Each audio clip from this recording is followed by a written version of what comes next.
Jara magwara jodalo mageno agoni ruodhwa kendo Nyasachwa ni erokamano kuom loso thuolo majaber machal gi ma mondo wawuo kodi e kit weche machal nade ma Jehova oloso thuoloni. An mawuoyo kodi nyinga Pastor Goro Ongaro Isaiah, awuok e kanisa mar Bahati Ministries Ler e piny Kayole. To kapok wacho wach moro amora, jora magwara wadhi kulo wiwa piny to wamiyo Nyasach polo kod piny duong'.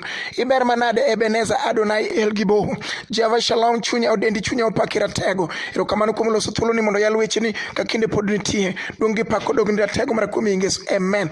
Jora magwara adhi wuoyo kodi ndiko mawuok e wuok 15 matindo chiko. Adhi wuoyo kodi kuom jasigu ma ok nindi, seche minindo ok onindi, seche midhi mondo midhi manyi tich jasigu iye ok mor. Bende litne seche mineno kimiyo nyithindo certificate mabeyo e sikunde miwacho ni wuod ng'ane nobedo namba 1.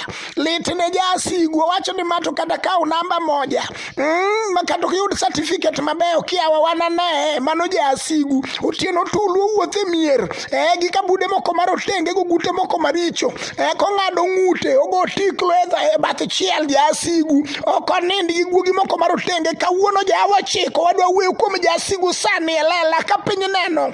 Jasigu maluwo bang' ji en otieno kar mondo bed koloso gigere to luwo bang' ji gotieno. Jawa chiko kawuono wadwa lero e lela nying Yesu ja Nazareth duong' odogni okew jaudi Yesu wendo. Mumba wacho niya, jasikwa nowacho niya, an alawgi majokgi. Mano jasigu nigo gadier nodwa lawi mojuki. Lao ng'ato tiende niya, kati dhi Mombasa odwa lawi mojuki, kati dhi e tedo odwa lawi mojuki, kati tim arus mar ang'ongo maluongo joma chal nade mamiel ang'o. Mano ok chand jasigu. Obede kona moro kawacho ni kiawa ka gin notiek dweche 3 nyomiyo nyiri mang'eny kawuono wuotho kod pete kende lwetgi to waruse nokethre mong'inyore morumo ma ji opogore nyithindo nyaka kijiko gi kabede. Kare jasigu manoramo motamore moketho mowacho ni dagni kata kwe ok bedie kata era ok nochako bedie. Duong' odogni wendo. Jasigu nowacho bende ne ok omung'o sama ne gin e meeting mag gi e tie aore. Meeting moko ne gitimo nyaka tok dalau, samoro moko ne gitimo sabche manudhi aora, samoko ne gitimo meeting moko e dukni moko e shopping center moko. Giwacho ni en to wadwa lawe, donge en motedo ni donge en motedo min kawuono dwa madho sikari, wadwa lawe en ma wang'ni wanene ke mako ichni, wadwa lawe. Kawuono wakelo Yesu komeko chier mar choke Galili. Nyasachwa man kod duoko, Yesu man kod duoko. E gima nade maduoko onge motamo ng'ato, wan kod Yesu man kod duoko. Owacho malere mumbe maler niya, biuru joma ogang'ore gi misike mapek abiro miyo yweyo. Wan kod Yesu manyalo kelo yweyo kama ng'ato onge kod yweyo. Wan kod Yesu duoko, Simba ni kod duoko, Ratego nigi duoko, Nyakwar Jesse nigi duoko, Galili nigi duoko, Muga nigi duoko. Mumba kona niya, jasikwa nowacho niya, analawgi majokgi, anape mwandugi. Mano jasigu owacho obiro peyo mwandu ma kata diel ok noyudi e dala, kata dhok ok noyudi e dala to koyudore to moko notho e aore, kata kaponi moko ok otho e aore to jokuoge nokaw, kata mana duka kano yaw to kata ne olne lon madongo mago biro lwar. Mano jasigu ni godo kod adiera. Kawuono wakelo Yesu ng'at manyalo timo ne ng'ato ng'uono. Kawuono ng'at maneno ka jasigu oselawe mojuke mokete piny kod tuo, samoro ne tuo moketo ng'ato siranda michulo pile kod pile osiptal. Jok mabiro neni wacho ni ajo mwandu joka ng'ane biro rumo kare jasigu manodhi olawo ng'ato mopeyo makoro peyo mwandu gi. Kawuono wakod Yesu duoko manyalo limo ng'ato kama ng'ato ng'ama lime onge. Olimo wuoyi manolewo dho yawo higa 38, olewo kanyo chieng' chame kanyo ng'ede ne kwanore. Olewo kanyo nyaka buru ema goye kanyo, seche moko ka koth chwe kod pe bende goye kanyo. Osiepene mane gisome mbalariany ne koro samoro ne onge. Ondiko ok olero ni nyaka kata min bende noyud kanyo, Yesu noyude kokwamo kende. Awuoyo kod ng'at maneno ka jasigu oselawe mojuka ma samoro kete pien. Kawuono wan kod Yesu manyalo reso ng'ato kama ng'ato kwame no. Duong' odogni wendo. Iber Galili, chunya odendi. Iber manade Nyakwar Jesse, chunya odendi ja Nazareth. Anape mwandugi bende nayak gimoro amora madwaro. Anawuodho liganglana kendo anatiek gi tekona mano en godo kod adiera nobiro tieko udu tatatata madala u kanyo dwe kod dwe bibi asira mag ywake mibiro kete nyaka mtokni mabiro donje dala u jasigu wacho ni gibiro bedo mana mtokni mag liete kawuono wacho ni nitie Yesu mano loko loch e bwo loch lela kawuono ni ka sibuoro dhi e bwo liel maneja ka donje bwo liel sibuor bang' dala dek mejo mayo jasigu kifungu en kod teko en kod nyalo kawuono ni Yesu ani kod nyalo ondike Daniel 5 niya ni gima ondike korot samoro jasigu nondiko gimore par ng'ato to ondike Jokolosai 2:14 ni norucho gima nade manondiki kada jasigu ne ndiki tinyalo ruch kawuono ondike sa 22 matindo 25 ni musmal manogur matek chieng'no nopudho oko kawuono ni wacho ni nying Yesu ja Nazareth nyaka nyororo manotwe godo od ng'ato e Naum 1:13 wacho ni chieng'no nyororo manogur motwe matek nochodo oko wabro chodo gi kod remb Yesu ja Nazareth kawuono ni Yesu ni kod nyalo en kod teko rembe oloyo remb rombe kod diek kod mag dhok remb Yesu ingo nyaka mag gwen marotenge en kende ni Yesu manyalo kawuono nyaka ng'ama onge ich biro wacho ni kawuono ni ibiro ruch gi mondiki manotwe kawuono ni kada jasigu ne lawa majuka ondike Jeremia 40 matinda 4 iber manade wendo iber ja Nazareth ondike Jeremia 40 matinda 4 ni kawuono agolo nyororo ok e lweti kawuono ni agolo nyororo ok e lweti nyororo mar dhira agolo e lweti nyororo mar tuo agolo e lweti nyororo mar koka agolo e lweti nyororo mar aseye agolo e lweti nyororo mar wich bar agolo e lweti nyororo mar koso tich agolo e lweti nyaka pepas gokel kawuono nyime Yesu nyororo no kawuono igolo e lweti nyaka nyororo momiyo ng'ati seyo nyaka plot kamodake ni ode ni kod koko pile kod pile kara jasigu nolawe mojuke nyororo no kawuono igole ok e lweti ondike ngeche 30 matindo 30 ni mokwongo en sibuor onge le mora maromo kode kawuono ne nying Yesu ja Nazareth Yesu wani to en sibuor onge le mora maromo kode onge ajuoke magwengo gi magwengo onge maromo kode ne nying Yesu ja Nazareth onge maromo kode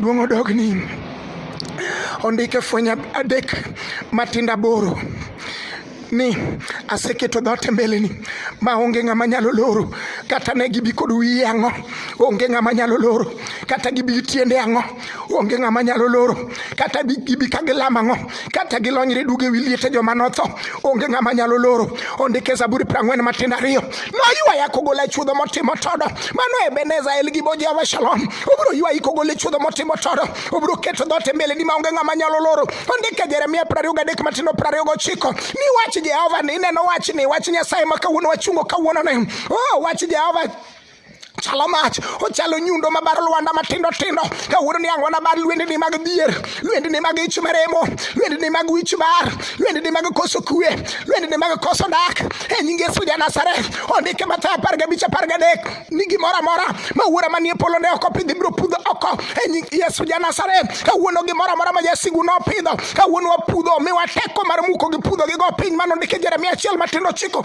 iwinji udilikia kawuono ami teko mar muko gi pudho gi go piny ondike Jeremia 30 matinda 8 ni jok manokete ng'uto ibiro tur oko duongo dog ni Adonai ber manade ja Nazareth ber manade Ebeneza ber manade Elgibo ber manade jatend lweny ondike kwan 23 matinda 19 ni Jehova ok en dhano Nyasachwa kowacho no biro timo ni ng'wono obiro timo ni kawasigu neno kowacho no biro paro meru obiro paro mama ni kapiny neno kowacho no biro mi dak ibiro dak mi bede dak ni majine kiting'o nyithindi e lela kidok godo dala ukidhi moso minu odiochieng' e lela kikalo ge shopping center kama wasigu go nobede nying Yesu mar polo wating'o Yesu mar kedo ng'at moloko nying Joseph ma wuod Jakobo kogole jela ikete bero prime minister wetene koduogo obwoko nono Jehova biro bwogo wasiki nying Yesu mar loyo Jehova biro bwogo wasigu Nyasachwa biro bwogo wasigu duogo dog ni wendo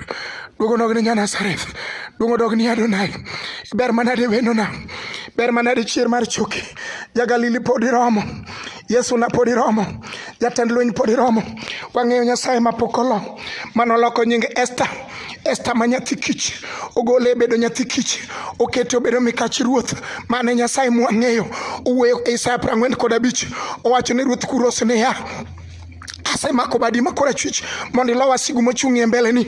Abro piyo gode mogangore, gibedo gode mag tuoche michule osiptal pile kod pile, mikaw negi nyaka loan moseus negi nyaka lope. Wang'eyo gode manyalo gangore e dhod ng'ato ma samoro ogangore makata nopuonj nyathi ng'ato. Mama kawuono ywak kende e nyim dhod angach koneno kaka nyithinde oriede e nyim dhod angach, liete moriede kar mondo mi nyithindo mabiro mamose makelo ni mukate mondo cham kod chak. Kawuono neno mana liete lile moriedo.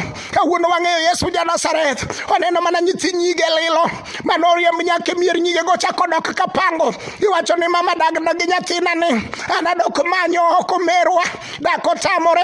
Jehova wacho ni aminwa, Jehova wacho ni awuora, Jehova wacho ni anyaminwa, Jehova wacho ni awadwa. Abiro piyo gode mogangore mane mbele ni yede manoketi wan kod Yesu komeko an kod chier mar choke ja Galili omeko biro piyo gi mane tinga mang'ongo Yesu mapolo nowalo. Ene man kod loch, ene man kod teko. Obiro piyo gode mogangore. Obiro miwa mwanduwa mopandie mudho. Kara nitie mwandu minyalo pandie mudho, samoro nokaw puge moninde hap ng'ato. Kawuono ni obiro piyo godego. Yesu wabiro nyono. Ineno kuonde manoketi pugego ema nyaka Prado wabiro nyono e nying Yesu ja Nazareth. Kuonde manoike wiye ang'ogo mage ma mtokni wa madongo biro kale. Seche ma ankoro wadonje miechwa ka Yesu timonwa ng'wono. Wadendo jakondo mula chier mar choke ja Galili. En kende moromo ja Paradiso. Wang'eye Yesu mapokolo. Duong' kod pak mondo dogne ja Nazareth. Erokamano wendo. Iber ya jatend lweny. Iber ruodhwa. Ng'ama lo ito ere. Ng'ama lo ipokone.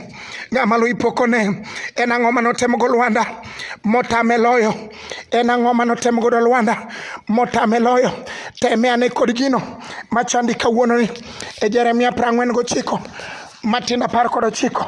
Muma wacho niya, enobi mana ka sibuor momuomo gek aora Jordan. Chieng'no samo dwa reso ng'ato, omuga biro biro ka sibuor momuomo lek momuomo gek aora Jordan.